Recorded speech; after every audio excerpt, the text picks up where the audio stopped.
Hello dear students, welcome once again to this crash course series जिसमें हर चैप्टर को हम रिवाइज करते हैं within 30 minutes including previous year questions as well as some selected exemplar problems. And this is the fifth video in this series और इसमें हम कवर करने वाले हैं fifth chapter that is the periodic classification of the elements. Let's start this video. सबसे पहले बात करते हैं इस चैप्टर की क्विक समरी के बारे में। इस चैप्टर में पढ़ना क्या है हमको। इस चैप्टर में हमने 4 अलग अलग टाइप के पीरियोडिक टेबल्स के बारे में पढ़ना है। First one was given by the Dobereiner, right. इसने तो सिर्फ ट्राइड्स दिए थे, right, simple. Second one is the Newlands octaves. Third one is the Mendeleev's periodic table और जो फोर्थ है that is the modern periodic table. तो इन 4 अलग अलग पीरियोडिक टेबल्स के बारे में हमको पढ़ना है इस चैप्टर में। सबसे पहले इस चीज़ की बात कर लेते हैं कि periodic classification of the elements जरूरी क्यों है। क्यों जो ये अलग अलग साइंटिस्ट्स थे इन्होंने इतने ज़्यादा एफर्ट्स करे इन एलिमेंट्स को अपने अपने पीरियोडिक टेबल्स पे इंक्लूड करने के लिए, राइट, इन एलिमेंट्स को अरेंज करने के लिए क्यों इतने एफर्ट्स करे। देखो, हमारे पास पीरियोडिक टेबल में अराउंड 118 आई गेस एलिमेंट्स हैं, राइट। उनमें से 90 प्लस एलिमेंट्स तो नेचुरली अकरिंग एलिमेंट्स हैं, राइट। अब इतने ज़्यादा एलिमेंट्स को अगर हम एक एक करके एनालाइज करने लगे या उन पे स्टडीज़ करने लगे, उनकी प्रॉपर्टीज़ को समझने लगे, तो बहुत डिफिकल्ट टास्क है ना। लेकिन अगर हम किसी तरह से जो सिमिलर एलिमेंट्स हैं उनको ग्रुप कर दें, तो अगर उनमें से उस ग्रुप में से एक भी एलिमेंट की मेरे को प्रॉपर्टीज़ पता है, मैं आइडिया लगा सकता हूँ कि हाँ, जो बाकी एलिमेंट्स हैं उस ग्रुप के उनकी प्रॉपर्टीज़ कैसी होंगी, है ना। इस वजह से फ़ायदा होता है ग्रुपिंग का। क्लियर। यही एक सिंपल सा रीज़न था, सो दैट जो ये अलग अलग एलिमेंट्स हैं इन पे स्टडीज़ ईजी हो सके इन द फ्यूचर। इस वजह से अलग अलग साइंटिस्ट्स की हमेशा से ये कोशिश रही है, राइट, कि एलिमेंट्स को क्या करा जा सके, किसी ना किसी वे में according to their similar properties classify करा जा सके। अलग अलग एलिमेंट्स को ग्रुप्स में क्लासीफाई करने का जो पहला अटेम्प्ट था that was done by the Dobereiner. ये एक जर्मन केमिस्ट था। इसने क्या करा था, इसने ट्राइड्स बनाए थे, right. And what is the meaning of triads? 3 elements का ग्रुप, राइट। फॉर एग्जाम्पल आप देख रहे हो लिथियम, सोडियम और पोटाशियम, ये एक ट्राइड हो गया, है ना। 3 एलिमेंट्स इसमें आ रहे हैं, लिथियम, सोडियम और potassium. Similarly calcium, strontium, barium, ये एक और ट्राइड हो गया। सिमिलरली क्लोरीन, ब्रोमीन, आयोडीन, इसमें भी 3 एलिमेंट्स आ रहे हैं। तो ऐसे इसने क्या बनाए, 3 अलग अलग ट्राइड्स बनाए। बाय द वे, अलग अलग सोर्सेज अलग अलग नंबर्स बताते हैं इसके ट्राइड्स के बारे में, राइट। कुछ सोर्सेज बोलते हैं कि इसने 4 ट्राइड्स आइडेंटिफाई करे थे, कुछ सोर्सेज बोलते हैं कि इसने 5 ट्राइड्स आइडेंटिफाई करे थे, राइट। लेकिन एनसीईआरटी में ये मेंशन्ड है कि इसने एक्चुअल में सिर्फ 3 ट्राइड्स आइडेंटिफाई करे थे। क्लियर। और ये वही वाले 3 ट्राइड्स मैंने यहाँ पे मेंशन करे हुए हैं। अब बात करते हैं रीजनिंग की कि किस लॉजिक के साथ डॉबराइनो ने इन अलग अलग एलिमेंट्स को ट्राइड्स में अरेंज किया। सो सबसे पहला काम डॉबराइनो ने क्या किया कि सिमिलर प्रॉपर्टीज वाले एलिमेंट्स को कंसीडर करा। फॉर एग्जांपल देखो, एक चीज देख रहे हो, क्लोरीन, ब्रोमीन, आयोडीन, ये सारे मेटल्स हैं या नॉन मेटल्स हैं? द आंसर इज कि नॉन मेटल्स हैं। ऐसा नहीं है कि एक ट्राइड में मेटल भी रखा हुआ है, नॉन मेटल भी रखा हुआ है, बिकॉज आपको पता है मेटल्स की और नॉन मेटल्स की प्रॉपर्टीज में जमीन आसमान का फर्क होता है, राइट। देन अगर मैं इसकी बात करता हूँ लिथियम, सोडियम, पोटाशियम, तो ये सारे क्या हैं, दे आर मेटल्स। सिमिलरली अगर मैं यहाँ बात करता हूँ कैल्शियम, स्ट्रोंशियम, बेरियम, ये भी मेटल्स हैं, ठीक है। तो अगर एक एलिमेंट मेटल है तो बाकी एलिमेंट्स भी मेटल्स कंसीडर करे हुए हैं। फर्स्ट ऑफ ऑल जो आपको सीधा दिखाई दे रहा है इन ट्राइड्स में, राइट। और सेकेंडली कि इनकी प्रॉपर्टीज आपस में बहुत सिमिलर हैं। फॉर एग्जांपल अगर मैं क्लोरीन की प्रॉपर्टीज को कंपेयर करता हूँ ब्रोमीन से, तो आपको पता है जैसे क्लोरीन सोडियम के साथ रिएक्ट करके एक सॉल्ट बनाती है, सिमिलरली ब्रोमीन भी बनाएगी, है ना। अगर पोटाशियम क्लोराइड ऐसे सॉल्ट बनाता है तो पोटाशियम ब्रोमाइड भी एक सॉल्ट है ना। दैट मीन्स क्लोरीन और ब्रोमीन, इन दोनों की प्रॉपर्टीज आपस में बहुत सिमिलर हैं। सिमिलरली लिथियम और सोडियम की प्रॉपर्टीज, पोटाशियम की प्रॉपर्टीज आपस में बहुत सिमिलर हैं। और सिमिलरली कैल्शियम, स्ट्रोंशियम और बेरियम, इनकी प्रॉपर्टीज आपस में बहुत ज़्यादा सिमिलर है। तो पहला तो ये पॉइंट हो गया कि डॉबराइनो ने सिर्फ उन एलिमेंट्स को कंसिडर करा था अलग अलग ट्राइड्स में जिनकी प्रॉपर्टीज आपस में क्या थी, सिमिलर थी। इसके बाद डॉबराइनो ने क्या करा, इसने अपना दिमाग लगाया जरा इनके एटॉमिक मासेस पे। क्लियर। और इसको एक बहुत इंटरेस्टिंग पैटर्न दिखाई दिया। इसने देखा कि बहुत सारे केसेस में अगर वो उन एलिमेंट्स को कंसिडर कर रहे हैं ना जिनकी प्रॉपर्टीज आपस में सिमिलर हैं, तो जो ये एटॉमिक मासेस हैं इसमें एक बहुत इंटरेस्टिंग सा पैटर्न दिखाई दे रहा है। कैसा pattern? Just like the AP series, right. AP series आपने क्लास 10th में पढ़ी हुई है। कौन सी सीरीज होती है एपी सीरीज? जिसमें कॉमन डिफरेंस इक्वल होता है। फॉर एग्जाम्पल 1, अगर मैं इसमें 3 और 3 ऐड करता जाता हूँ, for example 4, then 7, then 10, right. This is an AP series because 10 - 7 is also 3, 7 - 4 is also 3 and 4 - 1 is also 3, है ना। तो ऐसी सीरीज को हम बोलते हैं एपी सीरीज जिसमें कॉमन डिफरेंस क्या हो, इक्वल हो। तो डॉबराइनो ने ऑब्जर्व करा कि ऐसा ही कुछ अप टू सर्टेन एक्सटेंट इसको ऐसा देखने को मिल रहा है in the atomic masses, right. Exactly नहीं, लेकिन फिर भी काफ़ी एक्सटेंट तक ऐसा देखने को मिल रहा है। ओके, तो इसने ऐसा ऑब्जर्व करा। देखो, 87.6 माइनस 40.1. बाय द वे आपको ये सारा कुछ याद नहीं रखना, राइट? जो ये नंबर्स हैं, you don't need to remember कि अच्छा लिथियम का एटॉमिक मास 6.9 था, ब्रोमीन का इतना था 79.9. कुछ भी इसमें से आपको क्रैमिंग वाला पार्ट नहीं है, जस्ट कॉन्सेप्ट को अंडरस्टैंड करो, राइट? चलो माइनस करके देखते हैं. 87.6 minus 40.1 and we get 47.5, right? By the way ये तो काफ़ी ईजी था. बिना कैलकुलेटर के कर सकता था. चलो 137.3 माइनस 87.6 वी गेट 49.7. क्लियर? देख रहे हो ये दोनों नंबर्स काफ़ी इक्वल हैं एक दूसरे के. सिमिलरली अगर मैं माइनस करता हूँ 23 में से 6.9 आई गेट 16.1, और अगर मैं इसमें से ये माइनस करता हूँ अगेन आई गेट 16.1. यहाँ पे तो एक्जैक्टली इक्वल आ गए नंबर्स, राइट? देन अगर मैं यहाँ पे देखता हूँ 79.9 माइनस 35.5 आई गेट 44.4. क्लियर? 44.4. और अगर मैं माइनस करता हूँ 126.9 minus 79.9 I get 47. Clear? Again ये दोनों नंबर्स आपस में काफ़ी इक्वल हैं. ऐसा नहीं है कि एग्जैक्टली एपी सीरीज है, राइट? लेकिन काफ़ी एक्सटेंट तक आप डेफिनेटली ऐसा बोल सकते हो, है ना? अब इसी चीज़ को अंडरस्टैंड करने का एक और तरीका है. देखो जो एपी सीरीज होती है ना, for example let's say 1 4 7, right? ये एक एपी सीरीज के मेंबर्स हैं, आपको सीधा दिखाई दे रहे हैं, राइट? अब इसमें चाहे तो आप ये बोल सकते हो कि जो कॉमन डिफरेंस होता है वो सेम होता है, right? This is also 3, this is also 3. लेकिन एपी सीरीज में एक और चीज़ ट्रू होती है, दैट इज अगर मैं ये वाला नंबर और जो ये वाला नंबर है इन दोनों को प्लस करके 2 से डिवाइड कर दूंगा ना, तो मेरे पास मिडल वाली टर्म आ जाएगी, है ना? सो 1 + 7 दैट इज 8 और 8/2 दैट इज 4. इसको आप ऐसे भी अंडरस्टैंड कर सकते हो. तो यही पैटर्न आपको यहाँ पे भी दिखाई देगा काफ़ी एक्सटेंट तक. फॉर एग्जाम्पल अगर मैं ऐड करता हूँ इस नंबर में ये वाला number, so 40.1 plus 137.3 I get 177.4. और अगर मैं इसको डिवाइड करता हूँ with 2, so divided by 2 I get 88.7. और जो ये नंबर है ये बहुत क्लोज है, आप देख रहे हो मिडिल वाली टर्म के, है ना? ऐसा ही कुछ आपको देखने को मिलेगा इस केस में. इसमें तो बल्कि बहुत अच्छे से ये चीज़ वैलिड है. 6.9 39.1 ऐड करोगे you will get 46 and 46 divided by 2 is 23. ऐसा ही कुछ आपको देखने को मिलेगा यहाँ पे. ये आप खुद से ट्राई कर सकते हो. इसमें ये नंबर ऐड करो और 2 से डिवाइड करके देखो कि इसके काफ़ी आसपास ये नंबर लाई करेगा. ज़रूरी नहीं है कि एक्जैक्टली इक्वल हो, राइट? रफली इक्वल होगा. This is what the Dobereiner said. और इसी के अकॉर्डिंगली उसने अलग अलग ट्राइड्स बनाए. सो जिन अलग अलग एलिमेंट्स के लिए ये चीज़ फॉलो हो रही थी उनको उसने क्लासीफाई कर दिया इन सम ट्राइड्स. लेकिन बहुत सारे एलिमेंट्स ऐसे थे जिनके लिए ये चीज़ फॉलो नहीं हो रही होगी, तो उनको ये क्लासीफाई नहीं कर पाया इन द ट्राइड्स. अब देखते हैं लिमिटेशंस क्या थी डॉबरआइनर के ट्राइड्स की. ये जितने भी चारों अलग अलग पीरियोडिक टेबल हम करने वाले हैं ना, सबकी लिमिटेशंस और उनकी अचीवमेंट्स बहुत इंपॉर्टेंट बनती हैं. यहाँ से क्वेश्चन डेफिनेटली बनता ही बनता है, तो इनको ध्यान से देख लेना, राइट? ये स्किप करने वाला पार्ट बिल्कुल नहीं है. पहली limitation that he could find only 3 triads. सिर्फ 3 ट्राइड्स, दैट मीन सिर्फ 9 एलिमेंट्स को ही क्लासीफाई कर पाया ट्राइड्स में, जो कि यहाँ पे मैंने लिखे हुए हैं. अच्छा बाय द वे इनके नेम आपको जरूर याद होने चाहिए, राइट? कि कौन से 3 ट्राइड्स थे. Lithium sodium potassium, calcium strontium barium और क्लोरीन ब्रोमीन और आयोडीन, राइट? ये याद रखोगे तो फायदे वाला काम है. उसके अलावा ये नंबर्स ऑफ कोर्स आपको नहीं याद रखने हैं, ठीक है? Second limitation that newly discovered elements did not fit into the triads, because इसके टाइम पे तो बहुत कम एलिमेंट्स डिस्कवर्ड थे. इसके बाद बहुत सारे नए नए एलिमेंट्स डिस्कवर होते गए, लेकिन उनमें से कोई भी फिट नहीं हुआ in the triads. Other than that नए एलिमेंट्स की तो बात ही छोड़ो, बहुत सारे नोन एलिमेंट्स भी थे जो कि फिट नहीं हो रहे थे इसके ट्राइड्स में. तो ये थी इसकी कुछ लिमिटेशंस. डॉबरआइनर की लिमिटेशंस की एक सिंपल सी एग्जांपल है फ्लोरीन, क्लोरीन, ब्रोमीन. ये हैलोजेंस हैं, दैट मीन जिनकी प्रॉपर्टीज आपस में ऑफ कोर्स सिमिलर होंगी, है ना? लेकिन अगर यहाँ पे आप ट्राई करोगे इसमें ये ऐड करके 2 से डिवाइड करने की, तो जो नंबर आएगा ना वो इससे कोसों दूर होगा, राइट? बहुत दूर होगा. सो ये एक ट्राइड नहीं बनता. क्लियर? सिमिलरली बहुत सारे अलग अलग एलिमेंट्स थे जो इसके ट्राइड्स में फिट नहीं हो रहे थे. अब जो डॉबरआइनर था वो तो ऑफ कोर्स सभी एलिमेंट्स को क्लासीफाई नहीं कर पाया अपने ट्राइड्स में, सिर्फ 9 एलिमेंट्स को अरेंज कर पाया. उसके अलावा जितने भी एलिमेंट्स थे उनको वो नहीं अरेंज कर पाया अपने ट्राइड्स में. दैट मीन्स वो इतना ज़्यादा सक्सेसफुल नहीं रहा उसका जो मॉडल था, राइट? या उसका जो पीरियोडिक टेबल था, यू कैन से. क्लियर? तो जो सेकंड अटेम्प्ट था to classify the elements, right, it was done by the Newlands. Newlands law of octaves बोला जाता है इसको. देखते हैं ये क्या था. Newlands was a British chemist. ये एक ब्रिटिश केमिस्ट था जिसने दिए Newlands law of octaves. By the way जो ये टर्म है ऑक्टेव्स, ये एक म्यूजिक की टर्म है, राइट? म्यूजिक में 8 नोट्स होते हैं ना, सा, रे, गा, मा, पा, धा, नी, सा, right?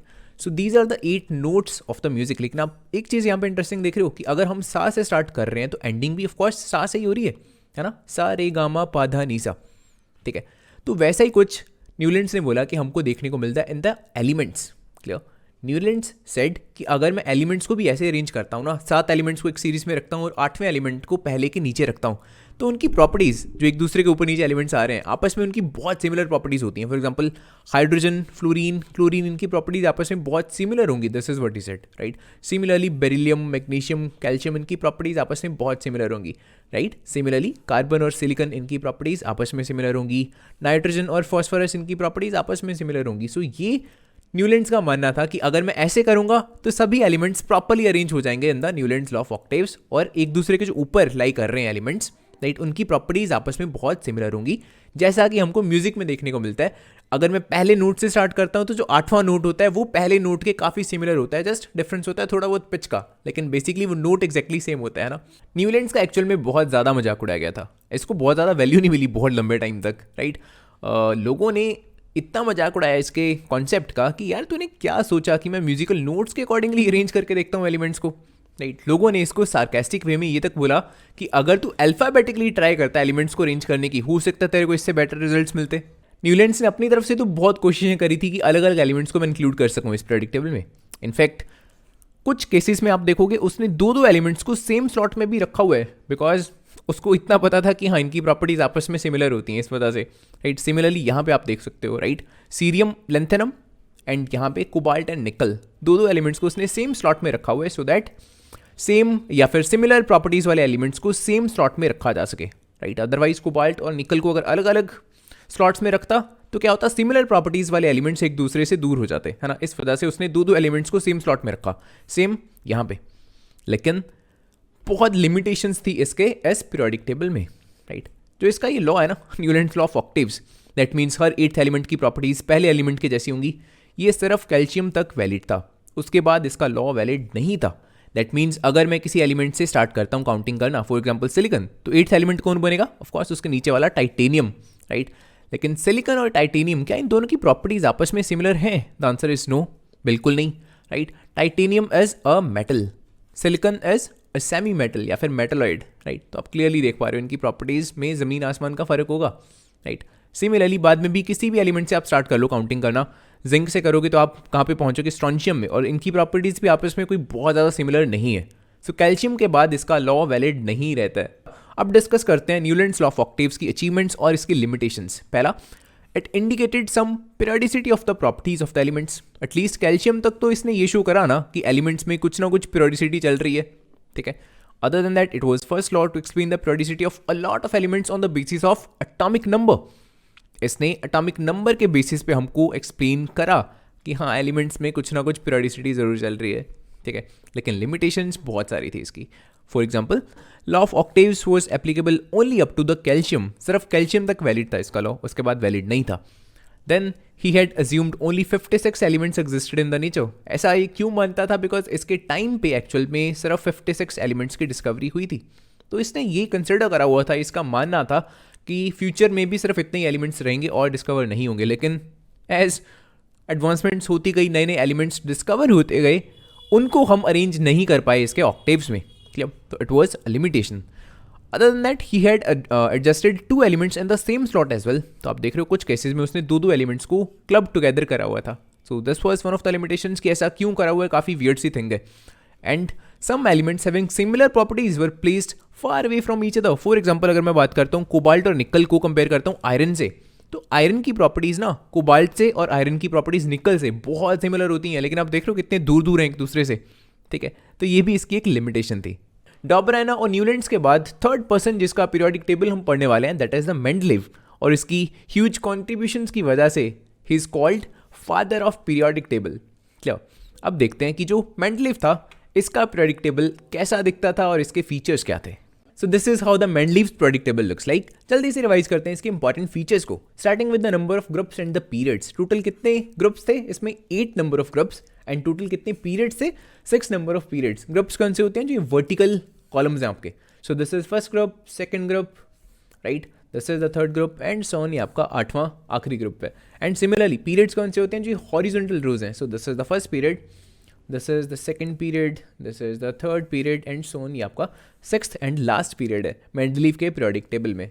Other than that you can also notice कि मेंडलीव ने क्या करा हुआ है, हर ग्रुप को दो दो नंबर ऑफ सब ग्रुप्स में डिवाइड करा हुआ है, सब ग्रुप ए एंड सब ग्रुप बी, राइट.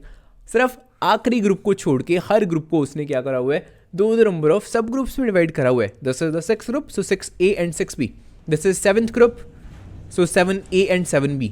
सो दो दो नंबर ऑफ सब ग्रुप्स हर ग्रुप के उसने बनाए हुए हैं, एक्सेप्ट दिस वन, बिकॉज इसमें तो वैसे भी जितने एलिमेंट्स आ रहे हैं वो सारे ट्रांजिशन एलिमेंट्स हैं, राइट. उनकी प्रॉपर्टीज आपस में वैसे ही सिमिलर हैं, राइट. अब इसका क्या मीनिंग है, जो ये सब ग्रुप ए है, जो ये सब ग्रुप बी है, देखो सिर्फ इतना याद रखो कि जो सब ग्रुप ए में एलिमेंट्स होते हैं they are called the representative elements,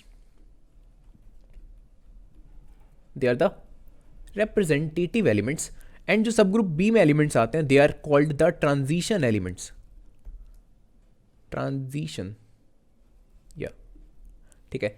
अब इन दोनों वर्ड्स का मीनिंग क्या होता है, what do you mean by representative elements, what do you mean by transition elements, इतना डीपली जाने की जरूरत नहीं है आपको for the class 10th. Higher classes में आप इनका मीनिंग पढ़ोगे डिटेल में कि क्या मीनिंग होता है रिप्रेजेंटेटिव एलिमेंट्स का और क्या मीनिंग होता है ट्रांजिशन एलिमेंट्स का. Clear. But for now just इतना याद रखो कि हाँ, जो ए सब ग्रुप था उसमें कौन से एलिमेंट्स थे, रिप्रेजेंटेटिव वन, और जो बी सब ग्रुप था उसमें कौन से एलिमेंट्स थे, ट्रांजिशन एलिमेंट्स, और जो ये आखिरी सब ग्रुप है उसमें भी जितने एलिमेंट्स हैं ये सारे ट्रांजिशन एलिमेंट्स ही हैं. अब देखते हैं कि कौन से क्राइटेरिया के अकॉर्डिंगली मेंडलीव ने एलिमेंट्स को अरेंज करा था in this periodic table. The answer is कि एक्चुअल में इसने दो अलग अलग क्राइटेरिया को यूज किया था. The first one was the increasing order of atomic mass. Most of the जगह पे आप इस चीज़ को देखोगे कि हाँ, जो इनका एटॉमिक मास है वो क्या हो रहा है, इंक्रीज हो रहा है as you go from left to right, right. You can notice ये उनके एटॉमिक मासेस लिखे हुए हैं. क्लियरली आप देख रहे हो एटॉमिक मासेस क्या हो रहे हैं, इंक्रीज हो रहे हैं when I go from left to right in a particular period. लेकिन देयर आर सम एक्सेप्शंस, कुछ एक्सेप्शंस हैं. फॉर एग्जांपल एक एक्सेप्शन आपको ये दिखाई दे रही है, कोबाल्ट का एटॉमिक मास क्या है, ज़्यादा 58.93, लेकिन उसको पहले रखा हुआ है निकल से जिसका एटॉमिक मास कम है उससे. यहाँ पे आप नहीं बोल सकते कि हाँ एटॉमिक मास इंक्रीज हो रहा है as I go from left to right, right. यहाँ पे क्या हो रहा है, बिकॉज डिक्रीज हो रहा है. सो कुछ एक्सेप्शंस हैं, इसके अलावा भी बहुत सारी एक्सेप्शंस आपको और मिल जाएंगी. ध्यान से देखना है इस पीरियोडिक टेबल को, राइट. ऐसा इसने किया क्यों, ये जरूरी है समझना, बिकॉज इसने एलिमेंट्स को ऐसे अरेंज करा था सो दैट एक दूसरे के जो ऊपर या नीचे एलिमेंट्स आ रहे हैं, है ना, सेम ग्रुप में, उनकी प्रॉपर्टीज एक दूसरे के साथ सिमिलर रहें, राइट. एंड बिकॉज जो निकल है उसकी प्रॉपर्टीज प्लेडियम और प्लेटिनम से मिलती जुलती हैं, इस वजह से इसने एलिमेंट्स को ऐसे अरेंज करा हुआ है. अगर यहाँ पे भी हम एलिमेंट्स को एटॉमिक मास के अकॉर्डिंगली अरेंज करते तो होता क्या, एक दूसरे के जो ऊपर नीचे एलिमेंट्स आते हैं उनकी प्रॉपर्टीज एक दूसरे के साथ सिमिलर ना रह जाती. इस वजह से मेंडलीव ने ऐसा नहीं करा. एटॉमिक मास के अलावा जो दूसरा क्राइटेरिया मेंडलीव ने यूज किया था अलग अलग एलिमेंट्स को अरेंज करने के लिए in this periodic table, that was the chemical properties of the elements. लेकिन इसने अलग अलग एलिमेंट्स को कंपेयर कैसे किया था, कैसे इसने अलग अलग एलिमेंट्स की केमिकल प्रॉपर्टीज को कंपेयर किया एक दूसरे के साथ. The answer is by comparing the oxides and the hydrides. इसने क्या किया, अलग अलग एलिमेंट्स के ऑक्साइड्स को दिखा और उनके हाइड्राइड्स को दिखा, और जो एलिमेंट्स सिमिलर तरह से ऑक्साइड्स या हाइड्राइड्स बना रहे थे उनको इसने सेम ग्रुप में रख दिया. ये ऊपर इनके जनरल फॉर्मूले लिखे हुए हैं इनके ऑक्साइड्स के और इनके हाइड्राइड्स के for the different groups, right. For example अगर हम बात करते हैं सेकंड ग्रुप की, तो यहाँ पे जैसे ये लिखा हुआ है RO, इसका क्या मतलब है, सेकंड ग्रुप में से कोई भी अगर R एलिमेंट, R का मतलब है इनमें से कोई एलिमेंट हो सकता है, beryllium, magnesium, calcium, zinc, right, कोई भी R एलिमेंट अगर ऑक्साइड बनाएगा तो वो क्या करेगा, एक एटम ऑफ ऑक्सीजन के साथ बॉन्डिंग करके ऑक्साइड फॉर्म करेगा. बिकॉज आपको पता है जितने भी एलिमेंट्स हैं इनकी वैलेंसी कितनी है, 2, ठीक है. सो अगर कैल्शियम ऑक्साइड बनाएगा तो it will form CaO of course. अगर मैग्नीशियम बनाएगा इट विल फॉर्म MgO, है ना. MgO2, MgO3 आपको देखने को नहीं मिलेगा. सिमिलरली अगर मैं एग्जांपल लेता हूँ फोर्थ ग्रुप की, जैसे इनके हाइड्राइड्स का जनरल फॉर्मूला लिखा हुआ है यहाँ पे RH4. अब यहाँ पे RH4 का क्या मतलब बनता है, फोर्थ ग्रुप में से कोई भी R element, R could be literally anything, right. एक जनरल नेम है R, carbon, silicon, titanium, zirconium, कोई भी हो सकता है R, ठीक है. तो इनमें से कोई भी एक एटम क्या करेगा, 4 एटम्स ऑफ हाइड्रोजन्स के साथ बॉन्डिंग करके हाइड्राइड को फॉर्म करेगा. जैसा कि आपको कार्बन के केस में पता ही है, इट फॉर्म्स CH4. वैसा ही कुछ आपको देखने को मिलता है for the case of silicon, वैसे ही आपको देखने को मिलेगा टाइटेनियम के केस में, जिरकोनियम के केस में, एटसेट्रा, राइट. तो मेंडलीव ने ऐसा करा था, जिन एलिमेंट्स के हाइड्राइड्स या जिन एलिमेंट्स के ऑक्साइड्स सिमिलर थे उनको इसने क्या किया, सेम ग्रुप में क्लब टुगेदर कर दिया, राइट. सेम ग्रुप में उनको डाल दिया. इसके अलावा मेंडलीव के पीरियोडिक टेबल में से एक फीचर जो बहुत इंपॉर्टेंट बनता है, दैट इज कि मेंडलीव ने अपने पीरियोडिक टेबल में कुछ गैप्स छोड़े थे. देख रहे हो यहाँ पे कोई भी एलिमेंट उसने रखा ही नहीं. द रीजन इज बिकॉज ऐसा कोई एलिमेंट उस टाइम पे डिस्कवर्ड ही नहीं था जिसको यहाँ पे प्लेस किया जा सके. और मेंडलीव ने बोला एक्चुअल में कि ये कोई डिफेक्ट नहीं है मेरे पीरियोडिक टेबल का, राइट. ये ऐसा एलिमेंट है जो अभी फिलहाल डिस्कवर्ड नहीं है, फ्यूचर में जब डिस्कवर होगा इसको यहाँ पे हम प्लेस कर देंगे। और इतना ही नहीं, मेंडलीव ने इन अनडिस्कवर्ड एलिमेंट्स को अपनी तरफ से कुछ नेम्स भी दिए थे, राइट। जो ये वाला एलिमेंट था इसको उसने नेम दिया था एका बोरोन। एका मीन्स उसके जैसा। एका bye the way Sanskrit word है, राइट, संस्कृत से डिराइव्ड हुआ है ये वर्ड। एका का संस्कृत में वर्ड होता है वन, ठीक है। तो यहाँ पे एग्जैक्टली यही मीनिंग निकल रहा है, एका boron that means the one like boron, ठीक है। इस वाले एलिमेंट को उसने बोला एका एल्यूमिनियम, और जो ये वाला एलिमेंट था इसको मेंडलीव ने नेम दिया था एका सिलिकॉन। और बाद में ये एलिमेंट्स एक्चुअल में डिस्कवर हुए भी, ठीक है। दिस वाज कि कितना जीनियस बंदा था वो, आप देख रहे हो, ठीक है। अब यहाँ पे आपको ये चीज़ डेफिनेटली पता होनी चाहिए कि जिसको उसने एका बोरोन बोला था उसका नाम बाद में क्या पड़ा, इट वाज स्कैंडियम, क्लियर। जिसको उसने एका एल्यूमिनियम बोला था उसको क्या नेम दिया गया बाद में, गैलियम। और जिसको उसने बोला था एका सिलिकॉन उसको क्या नेम दिया गया, दैट इज जर्मेनियम। ये चीज़ें आपको पता होनी चाहिए, राइट। या फिर आपसे उल्टा पूछा जा सकता है कि जो गैलियम है उसको मेंडलीव ने क्या नेम दिया था, जो स्कैंडियम है उसको मेंडलीव ने क्या नेम दिया था, जो जर्मेनियम है उसको मेंडलीव ने क्या नेम दिया था, क्लियर। अब देखते हैं कि जो मेंडलीव का पीरियोडिक टेबल था उसकी अचीवमेंट्स क्या थी और इसकी लिमिटेशंस क्या थी। स्टार्टिंग विद द अचीवमेंट्स, पहली अचीवमेंट हम ऑलरेडी डिस्कस कर चुके हैं कि इसने अपने पीरियोडिक टेबल में कुछ गैप्स छोड़े थे और ही बोल्डली स्टेटेड कि ये गैप्स डिफेक्ट्स नहीं है, ये ऐसे एलिमेंट्स हैं जो अभी डिस्कवर नहीं हुए हैं, जब डिस्कवर हो जाएंगे आप इसको यहाँ पे प्लेस कर देना, सिंपल सी बात है। तो ये इसकी एक अचीवमेंट थी, clear. Other than that noble gases, फिलहाल अच्छा इस पर्टिकुलर टेबल में नोबल गैसेस आपको नहीं दिख रही है ना, या लेट से मैं यहीं पे बात कर लेता हूँ, राइट। कहीं पे भी मैंने हीलियम को नहीं शो किया हुआ, नियोन को नहीं शो किया, आर्गन को नहीं शो किया, जीनोन को नहीं शो किया, ये सारी नोबल गैसेज है ना।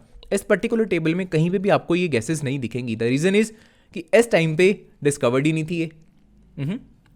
जो नोबल गैसेज है ना उनकी डिस्कवरी एक्चुअल में बहुत बाद में जाकी हुई है। ऐसा क्यों, बिकॉज यार देखो, एक तो इनकी अबंडेंस बहुत कम होती है एटमॉस्फेयर में, राइट। सेकेंडली, एक तो अबंडेंस चलो कम है, सेकेंडली अनरिएक्टिव गैसेज हैं। नोबल गैसेज इनर्ट गैसेज होती है ना, किसी के साथ रिएक्ट करके कोई ना कोई कंपाउंड फॉर्म नहीं करती, ठीक है। तो इन दो रीजंस की वजह से नोबल गैसेज की डिस्कवरी बहुत बाद में हुई है, ये भी आपको पता होना चाहिए, राइट। क्वेश्चन बन सकता है कि क्यों नोबल गैसेज की डिस्कवरी इतना लेट हुई है जाके, क्लियर। सो इन रीजंस की वजह से इसके टाइम पे अभी डिस्कवर्ड ही नहीं थी नोबल गैसेस, तो अभी फिलहाल इस पर्टिकुलर टेबल में आपको दिखेंगे ही नहीं नोबल गैसेस। जब डिस्कवर्ड ही नहीं है तो कैसे प्लेस करेंगे यार। लेकिन इसकी अचीवमेंट ये थी कि जब उनकी डिस्कवरी हुई ना तो उनको भी हम प्लेस कर सकते थे इन द लास्ट ग्रुप। यहाँ पे एक अलग से ग्रुप बना दिया गया था which is called the zeroth group. देखो यहाँ पे हाइड्रोजन है, हाइड्रोजन के बाद आता है हीलियम, तो यहाँ पे आ जाएगा हीलियम। फिर देखो nitrogen, oxygen, this is fluorine. Fluorine के बाद कौन सी गैस आती है, नियोन, सो यहाँ पे आ जाएगा नियोन, क्लियर।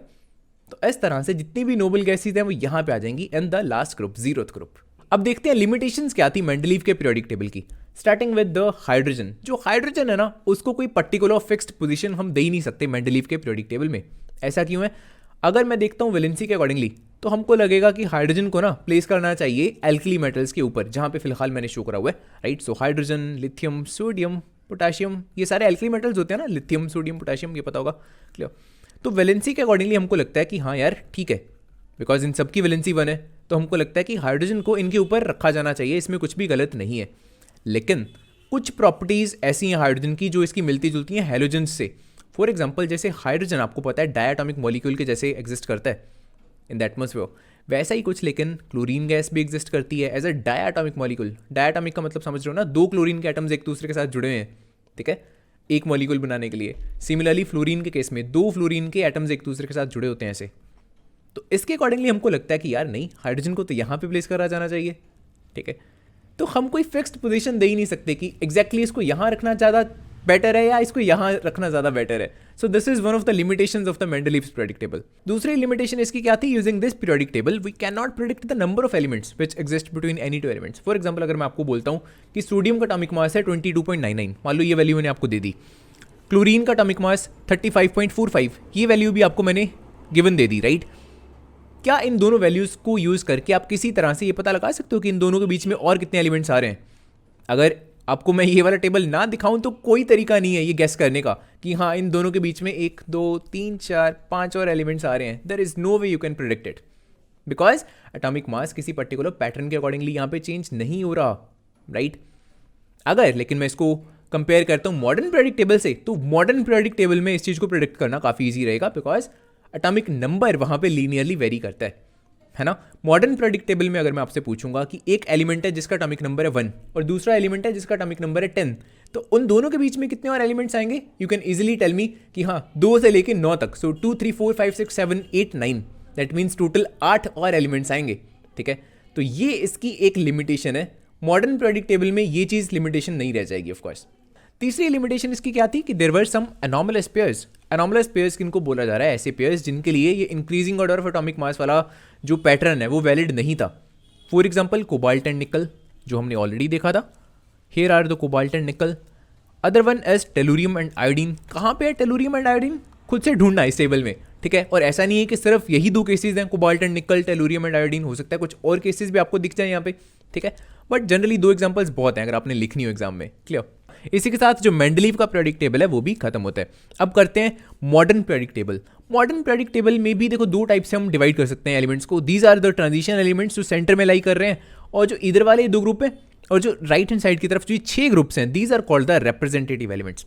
और क्लास 10th में हमको ज़्यादा ध्यान इन्हीं पे देना है रिप्रेजेंटेटिव एलिमेंट्स में, ठीक है। हम इनके साथ डील नहीं करने वाले हैं क्लास 10th में, स्पेसिफिकली इस चैप्टर में ट्रांजिशन एलिमेंट्स के साथ, बिकॉज ये मल्टीपल वैलेंसीज शो करते हैं अगर मैं जनरली बात करता हूँ। अब देखते हैं features of the modern periodic table. इसमें कितने टोटल नंबर ऑफ ग्रुप्स हैं? There are 18 groups. This is the first one, right, this is the second one and so on. आपका ये 18th ग्रुप बनेगा, क्लियर। पीरियड्स की अगर हम बात करते हैं, कितने total number of periods are there? Total 7 periods होते हैं। This is the first one, 2 3 4 5 6 and 7, clear. इनको 8 या 9 मत कर देना, बिकॉज ये दोनों जो सीरीज एक्चुअल में यहीं पे लाई कर रही होती हैं, ठीक है। फिर इनको अलग से ऐसे क्यों शो करा होता है, इतना डिटेल में जाने की जरूरत नहीं है in the class 10th, because in दोनों सीरीज के बारे में आप हायर क्लासेस में डिटेल में पढ़ने वाले हो।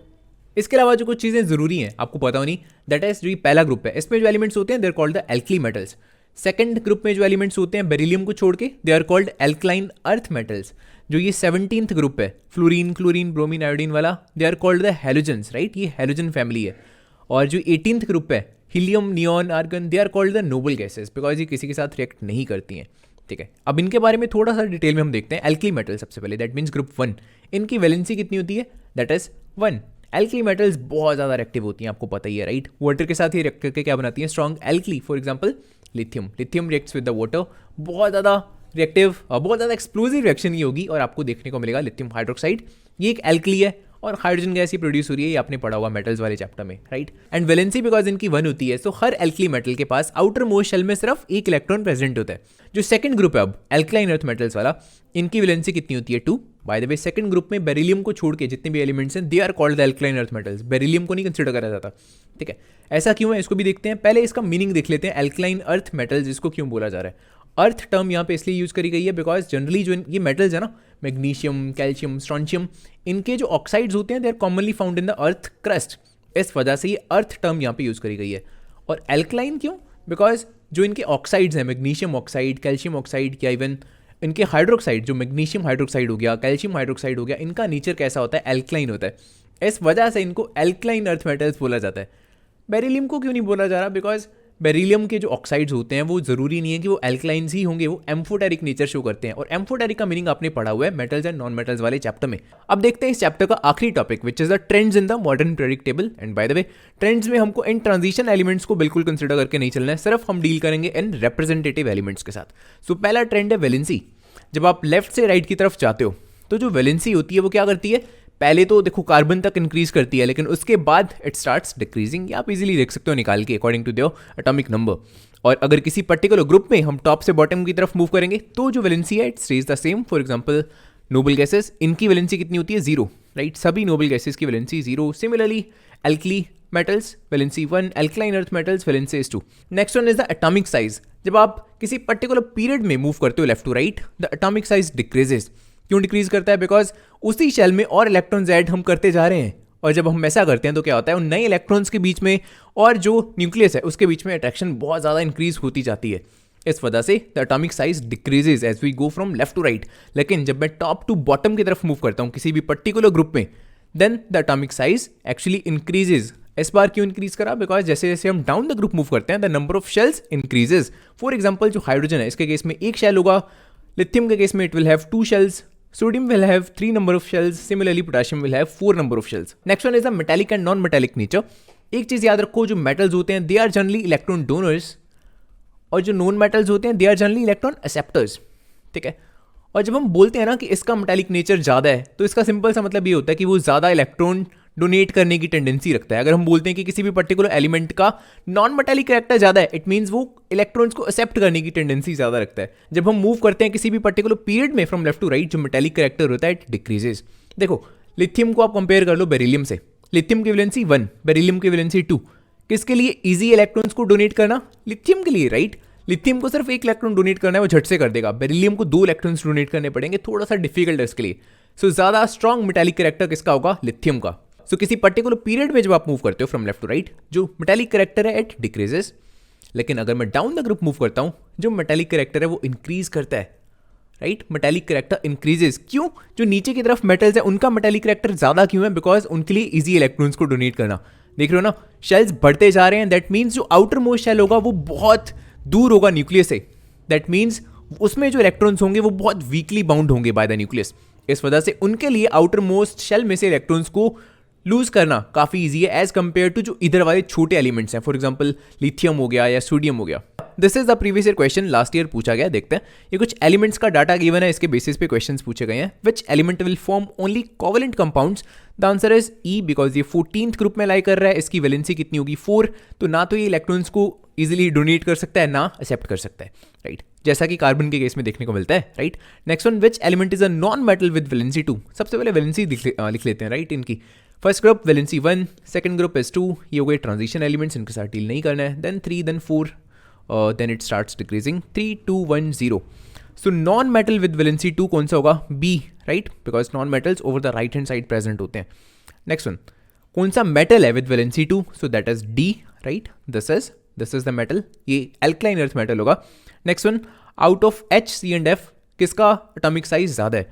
सो एच, सी और एफ, इनमें से एटॉमिक साइज सबसे ज्यादा होगा एफ का, because number of shells increase होते हैं जब हम जब हम टॉप टू बॉटम मूव करते हैं।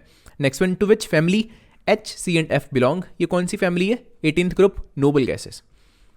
सो नोबल गैसेस, वेरी इजी।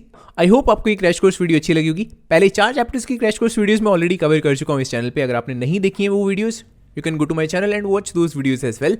इसके अलावा अगर आपको वीडियो अच्छी लगी हो और वीडियोस अगर आप ऐसी देखनी चाहते हो in the future, do hit the like button, do share this video with friends, and अगर आप चैनल पर नए हो, don't forget to subscribe the channel as well. Thanks for watching.